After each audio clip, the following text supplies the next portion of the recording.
to just say ade mrahye bedwam won eyade a omaji 2022 budget no atumu asese ade akoya enigesem ama majority fo a omo parliament onomo na yebeka ya afiade ya etwemu ya eyade a omo bo 2020 budget no gu ya na omo susu se ejapado eni e-levy hu nsensaminti no omo botu gu ya asese ade omaji atum abra speaker of parliament ekwakoji ayarhwe ewa amanone.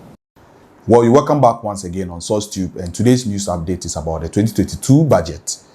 Well, if you could remember, last Friday, the minority voted against this 2022 budget. According to the article, the majority staged the walkout, so they couldn't take decision in the 2022 budget. As we are speaking now, the deputy speaker and the majority has voted to overturn the decision of the minority vote against the 2022 budget. Also, don't forget this was able to take place because the Speaker of Parliament, Abang Bagbin, has traveled to receive medical treatment in Dubai. Not to waste too much of your time, let's take some few minutes and read the article from Ghana Web and know what exactly happened at the Parliament.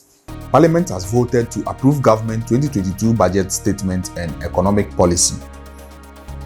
This comes after the second deputy speaker, Joseph Osei Owusu, sitting in for Abang Bagbin, supervised an election to overturn the rejection of the budget by the House last Friday.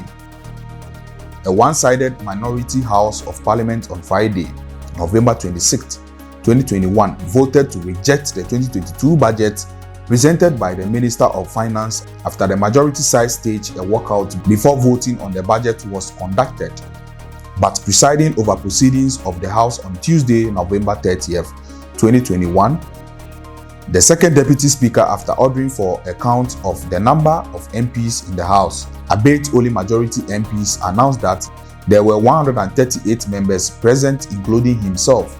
He further stated that the number satisfied the constitutional requirements for the House to pass a vote, and thus called for a new vote to overturn the decision on Friday, as moved by the majority leader, Osei Mensah Bonsu. With the absence of the minority side, the all-majority MPs presented to overturn the rejection of the 2022 budget statement. The House further conducted a vote to pass the 2022 budget statement and economic policy, with the Speaker announcing the budget presented to the House by the Minister for Finance on September 17, 2021, as having been adopted by the House. Later on, the minority released press saying that why should the deputy speaker and the majority take such decision without their presence? So they dispute the act with the Constitution Article 104. Let's take some time and read what the article says. A deputy speaker or any member presiding shall not retain his original vote while presiding. Are equally divided, the motion shall be lost, as I indicated. But for our purposes today, 1093 reads, a deputy speaker, and for my purposes, first deputy speaker and a member for Bekwai. It reads, I added that. The Constitution says, a deputy speaker or any other member presiding shall not retain his original vote whilst presiding. So constitutionally, they were also 137. So Ghanaians should expect that what they have done is also a nullity to quote them if we are to respect the provisions of the Constitution. Standing Order 109 is also itself derived from a constitutional provision of Article 104(2), which reads, the Speaker shall have neither an original nor casting vote. We all know for purposes of today that the person presiding and the speaker for today was the Honorable Joseph Osei Owusu of Bekwai as speaker. He has no business counting himself among them, and therefore, as far as we are concerned, today's vote reflected another 137 by those who respect the tenets of the Constitution and the standing orders of the Parliament of Ghana. So for the media, I repeat for your ears again, a deputy speaker or any other member presiding shall not retain his original vote whilst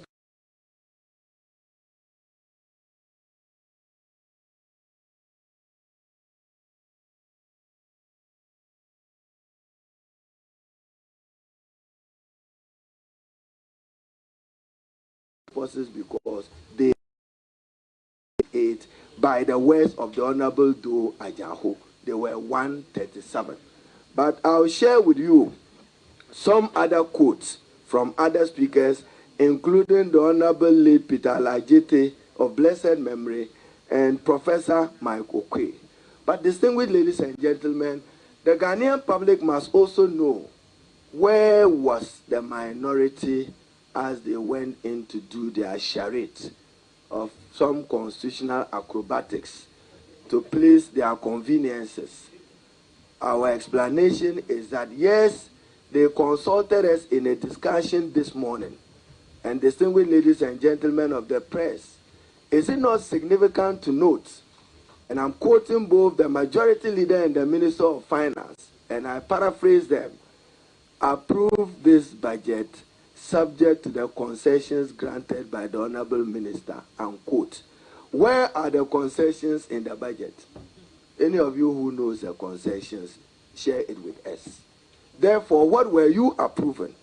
If there were concessions, and that was our view, revise the budget to reflect those concessions. And we remain standing with that position.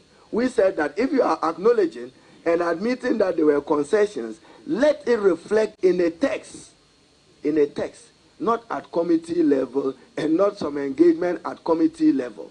Indeed, the vexed issue for which there was a stalemate, for which we could not discuss further, was the matter of e-levy. Our original position was that no to e-levy. They explained to us the difficulties and circumstances of the economy and the fact that they needed some additional revenue for purposes of consolidation, fiscal consolidation. We referred to them that the brilliant economists at ISA had suggested that review it downwards. Therefore, we said if you could go to 0.5 to 1%, we could accommodate you for the good of the Ghanaian people. They said it was their budget and they were not prepared to review the e-levy. So the Ghanaian people, we then decided that they must stand alone in it because we believe sincerely that it's punitive, as Professor Korte said, and it does not serve as a good tax instrument because it's regressive. We also asked them to adjust even the threshold of this 100 Ghana, maybe upward. They also said they were not ready to do that. So if you didn't see the minority cooperating, these were the very reasons we are unable to support them. So we're determined to support them to redeem the economy because we want to inherit a healthy economy under President Mahama in the very foreseeable future of 2025. Yeah.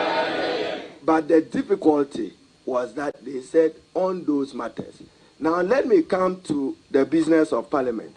When you lay a budget statement minus concessions and you approve it without knowing the concessions, what have you approved? What have you approved? So let's get serious. Those of you who are familiar with the work of Parliament, we have seen motions amended on the floor of Parliament. It was just for the Minister for Finance to amend those aspects of the budget statement, or for better choice of a word, revise it. For instance, on Acre Energy, we clearly drew their attention that your rendition does not reflect the resolution which were passed by Parliament. An unpleasant truth which he must accept today and accept tomorrow. He can't alter that. So if you don't change it in the budget statement, where else are you going to change it?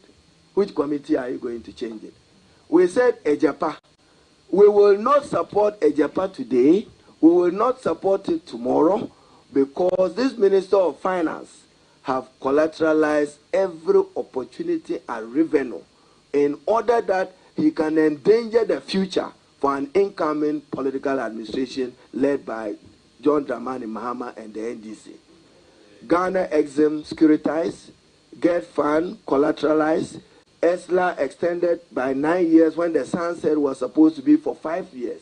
Therefore, we simply... So this is what the minority said at the press to dispute the act and the decision taken by the Deputy Speaker and the majority.